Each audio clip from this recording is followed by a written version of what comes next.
bueno, José Manuel Lavaliente, que es nuestro asociado, está presente en muchos eventos porque él está activo como consultor privado, es economista de profesión. Buenos días, José Manuel. Buenos días, don Pedro, don Mozart, don Orión. Buenos días, amigos televidentes. Es un placer compartir. ¿Qué le pareció ese encuentro del Fondo Monetario con sus principales funcionarios regionales, en el que tuvo presencia activa el gobernador del Banco Central Dominicano? Bueno, yo creo que la principal característica del gobernador del Banco Central, don Héctor Valdés Albizu, es siempre estar proactivo en relación a las circunstancias que rodean a cada una de las economías del mundo, sobre todo en un mundo como el que vivimos hoy. Y no es nuevo ver en el accionar de don Héctor, gobernador del Banco Central, estar siempre un paso adelante, previsor y en contacto con los diferentes organismos internacionales sobre el desempeño y el desenvolvimiento de la economía mundial. Nunca hemos visto, quizá una de las dotes más importantes del gobernador es ser reactivo a situaciones económicas que se presenten. Normalmente, y por eso vemos los domingos en la mañana el envío de notas, la consecuente continuidad en el tema de la política monetaria, del mantenimiento, de todo un seguimiento a las principales variables económicas y el deber y consensuar con los diferentes actores y los más importantes actores a nivel mundial, como el caso del Fondo Monetario, el Banco Mundial, el Banco Interamericano, la Unión Europea, ver de cara con ellos mismos cómo se está tratando la situación del mundo actualmente a nivel económico. Yo creo que esa es una gran ventaja y una virtud que tiene la República Dominicana en manos del Banco Central, de estar atento y con un pie delante para accionar con medidas de política monetaria ante cualquier situación que pueda llegar a República Dominicana que afecte el desempeño económico, la recuperación económica, pero sobre todo el mantenimiento de la estabilidad de las principales variables macroeconómicas del país, que son las que crean certidumbre en la inversión extranjera y seguridad en los empresarios dominicanos en seguir hacia adelante. De hecho, José Manuel, cuando él tuvo la participación en la conferencia virtual con la directora del fondo, la señora Cristalina, ¿qué se llama? Sí, Girobella. Sí. La cartilla que leyó es un gran ejemplo de cómo se organizan las cosas, desde el pensamiento más profundo en materia económica hasta las acciones más sencillas. Le digo, nosotros estamos en este punto en la República Dominicana por esto. Yo pienso que si los demás gobernadores de bancos centrales de América Latina, básicamente América Central y del Caribe, tenían lápiz y tomaron nota, posiblemente pueden tener la fórmula para poder mantener una economía que en el medio más difícil de la pandemia tuvo una revalorización de la moneda nacional en 2.2 respecto a la moneda fuerte de referencia. Y cómo se manejó con el sector de intermediación financiera y cuáles fueron los mecanismos para suplir recursos y cómo fueron cada uno focalizados en sectores de la economía que debían recuperarse justo en el momento determinado en que lo requería la economía. Me parece a mí que yo que tuve, gracias a Luis Martín que nos envió el relato completo, ver al gobernador en esa dirección, me parece que hay mucha similitud con ¿cómo que le llaman a ustedes los maestros? El magisterio de Alicia Cárdenas, Bárcenas. Alicia de la CEPAL. Tienen esa forma de no solamente de diseñar políticas para en momentos de crisis, sino también de saber mercadearla, aplicarla y hacerla comprender a los distintos flancos de público en una economía determinada. Muchas veces se piensa que un banco central es un edificio muy frío, en donde las personas van y cumplen un horario de trabajo y los técnicos están muy bien acomodados. Sin embargo, todos los que conocemos el Banco Central, y creo que dentro de los 4 que estamos acá no hay ninguna excepción, sabemos de la gran capacidad técnica de las diferentes unidades de seguimiento a la economía nacional y a la economía mundial. El Banco Central tiene unidades de seguimiento y monitoreo, pero en tiempo real de los diferentes think tanks, los centros de pensamiento y de las acciones que se toman, viendo inclusive, por eso muchas veces yo creo que es importante que las personas consulten siempre la página web del Banco Central le pongan atención a un informe que a veces pasa desapercibido, que es el informe de la economía internacional, del desempeño de la economía internacional, en donde vemos toda una serie de variables importantísimas que demuestran de que el Banco Central está conectado online con todo lo que está pasando, con Wall Street, con los bancos de inversión, con los centros multilaterales, con la parte bilateral, con todo.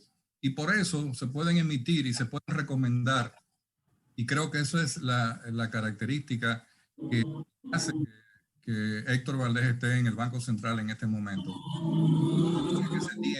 La cercanía que se tiene con los diferentes organismos internacionales para estar al tanto y conectado con cualquier acción que se deba de tomar. Y creo que la economía tiene esa virtud, señor. Sí, José Manuel, dentro de la reunión del gobernador del Fondo Monetario destaca el pedido que hace primero reconocer que el Fondo Monetario le ha estado sirviendo a las economías pequeñas y medianas en apoyo frente a esta situación de crisis del coronavirus. Pero pide el gobernador que le sugiere al Fondo Monetario que incremente esa asistencia a países pequeños, economías medianas, por dos razones. Él estima, por un lado, porque necesitan continuar esos países de alguna manera compensando o atenuando los efectos del coronavirus con programas de asistencia social. Eso por un lado. Y por el otro lado, dice él y recuerda muy bien, que hay países como el nuestro que son altamente vulnerables en materia del impacto ambiental, que deben ser considerados también por las autoridades. Fíjate, nosotros esperamos ahora una temporada ciclónica bastante activa, según lo que se ha aportado proyectando. Entonces viene este tema, José Manuel, de la ayuda del Fondo Monetario a estos países. ¿Cómo la interpreta, cómo la analiza, cómo la proyecta? Mira, hay algo que ha estado pasando, que también ha estado pasando, y valga la redundancia, desapercibido entre los diferentes opinadores, inclusive hasta dentro de nosotros mismos. Y cuando uno está leyendo, por ejemplo, los programas del Banco Mundial, del Banco Interamericano, de la misma CEPAL, hay una coletilla que se ha agregado a todos los párrafos de las proyecciones de asistencia económica a los países del mundo. Y esa coletilla es economía verde. Entonces, evidentemente que vienen grandes programas de ayuda, de solidaridad a los diferentes países que han sido afectados y están siendo afectados por el coronavirus, pero con un gran compromiso real y sobre todo por la vuelta al poder del Partido Demócrata en los Estados Unidos, que volvió inclusive al acuerdo de cambio ambiental de París, en donde evidentemente hay un gran compromiso por rescatar muchos aspectos importantes del cambio climático, y la República Dominicana no es una excepción. Está el caso, no solamente el impacto de los huracanes, sino también lo que significan las inundaciones en los ríos, la pérdida de hatos agrícolas, de hatos ganaderos, el impacto que está teniendo el cambio climático, sobre todo en el sector turístico, en el ámbito de las playas, de la erosión de las playas. Hay estudios científicos que Punta Cana será cubierta por el mar dentro de 60 o 70 años. Entonces, ¿qué estamos haciendo para eso? Entonces, todo ese tipo de programas en donde vienen diseño de política, porque ya el Fondo y la Unión Europea han metido el brazo bien profundo, y los Estados Unidos con los 3 programas de estímulos a la economía norteamericana, que son mayores que los de la crisis del 2007-2008, van a significar grandes compromisos de los países hacia esas ventanas de asistencia. Y creo que por ahí va a venir el tema. Bien, vamos a necesitar reestructuración interna dentro de nuestro país y la República Dominicana en el ámbito económico a través de la discusión de un verdadero pacto fiscal que beneficie a la economía dominicana. Ahí voy. Nunca antes el fondo había sido tan específico, el Fondo Monetario Internacional, señalando la responsabilidad social que corresponde a las grandes empresas, principalmente a las transnacionales, que han sacado provecho, no hay duda, de la pandemia y que no han adoptado la actitud de compromiso de primera línea con todos los afectados nunca le había dicho a los grandes, tienen que pagar parte de lo que han ganado y entregarlo conscientemente a los estados. ¿Qué te parece y qué repercusión puede tener aquí? Bueno, de hecho, esa será una de las grandes discusiones que se puedan presentar en el pacto fiscal. Fíjate que el presidente Biden ha propuesto impuestos a las grandes corporaciones, impuestos a las corporaciones de inversión extranjera.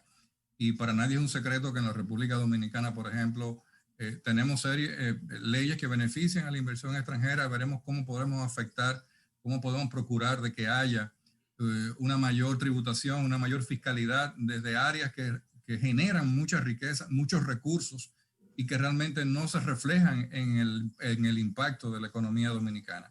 Yo tengo una gran preocupación con relación a la discusión del pacto fiscal por una serie de compromisos que el gobierno ya ha asumido con sectores y actores importantes que deben de servir de plataforma fiscal a la República Dominicana, como es el caso del sector financiero y el sector minero. Entonces, tú vas a una discusión y hay una mesa en donde tú vas en desventaja por haber adelantado recursos. Entonces, bueno, ¿qué vamos a discutir? 3 años. Exactamente. Y fíjate que el ministro Paliza dijo, empezaremos a discutir el pacto fiscal para empezar en el año 2022. Y yo quiero hacer una salvedad importante, que también a veces pasa desapercibida, pero el año 2020 fue un año perdido para la economía mundial y también para la economía dominicana. En este preciso momento, las empresas están declarando su accionar del año 2020 con relación a ingresos, gastos, inversiones, pérdidas, ganancias. ¿Y cuáles ustedes piensan que va a ser el promedio mayor de declaración jurada en el impuesto sobre la renta de las empresas de la República Dominicana? ¿Pérdidas o ganancias? Ganancias. No, ganancias van a tener dos sectores de la economía. El sector financiero y el manufacturero. No, está también el sector. Y el comercial. El comercio. El sector farmacéutico. El sector farmacéutico. Lo que yo me refiero que muchas grandes empresas que tienen muchas van a declarar pérdida. Muchas avenidas. Van a declarar menor ganancia. Menor ganancia. Exacto, pero quiero que atiendan lo siguiente. Cuando usted declara pérdidas en este año, se refleja en el año 2022. Entonces, ¿cómo va a entrar el pacto fiscal en el 2022 con una estructura minimizada fiscal? O sea, vamos a tener que hilar muy fino. No solamente es el tema de que vamos a caerle atrás a los incentivos y a la ley de exoneraciones. No es tan así, porque ya yo me he convencido que el problema no son las leyes de incentivo y de exoneración. Hay distorsiones que hay que corregir dentro de la aplicación de esas leyes, no el tema de la ley. O sea, hay abusos sobre esas leyes y hay uso indebido de los beneficios de esas leyes que pasan a terceros que no son los actores de ese sector. El caso de Zona Franca. Acuérdense que una de las cosas que corrigió el gobierno anterior era que usted iba con el carnet de Zona Franca o de Proindustria y usted se sentaba en un restaurante y usted conseguía una exoneración de esa cena. Pero usted no está produciendo un tabaco, usted no está produciendo una camisa. Le adelantaban entrega de mercancías importadas. Exacto. Entonces esas distorsiones son muy delicadas y hay que tener muy mano fina, porque sigo insistiendo que la creación de un mecanismo fiscal progresivo va a ser difícil, porque el progresivo quiere decir que hay que castigar al que produce mayor riqueza y mayores ingresos. Entonces, si nos vamos a concentrar, y lo digo esto porque fíjense, las diferentes reformas fiscales y tributarias de la República Dominicana en los últimos 30 años siempre han sido por un problema de balanza de pagos, siempre han sido por un déficit fiscal, pero nunca ha sido para promover el desarrollo de la economía o la recuperación de la economía. Exactamente. Mira, a reserva de que yo pido, José Manuel, que la próxima participación, Dios delante, sea exclusivamente para este tema.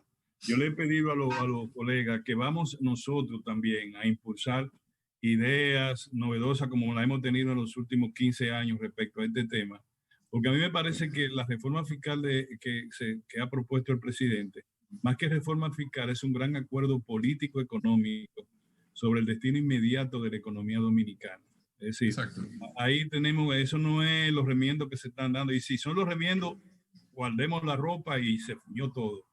Porque la reforma fiscal esta vez tiene que ser como nosotros la hemos planteado hace ya más de 15 años, este equipo. De manera que para la próxima semana, José Manuel, si tú lo crees conveniente, vamos a comenzar con las novedades que nosotros planteamos en la reforma fiscal.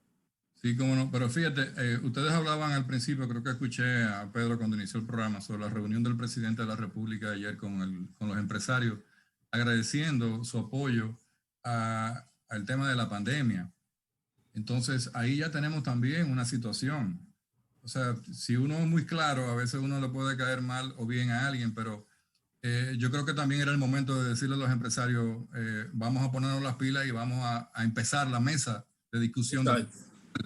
Porque también ahí hay un sector que se siente, si el gobierno se siente agradecido, entonces yo voy a ser tímido como gobierno discutiendo un pacto fiscal cuando tú me presentes una objeción y tú me digas, no me quites eso porque tú vas a tener que bajar el gasto público. Y eso va a salir. Y por eso fue que se evitó la discusión del pacto fiscal, porque la gente no sabía distinguir entre el impacto del gasto público o el impacto de subir o bajar o aplanar impuestos.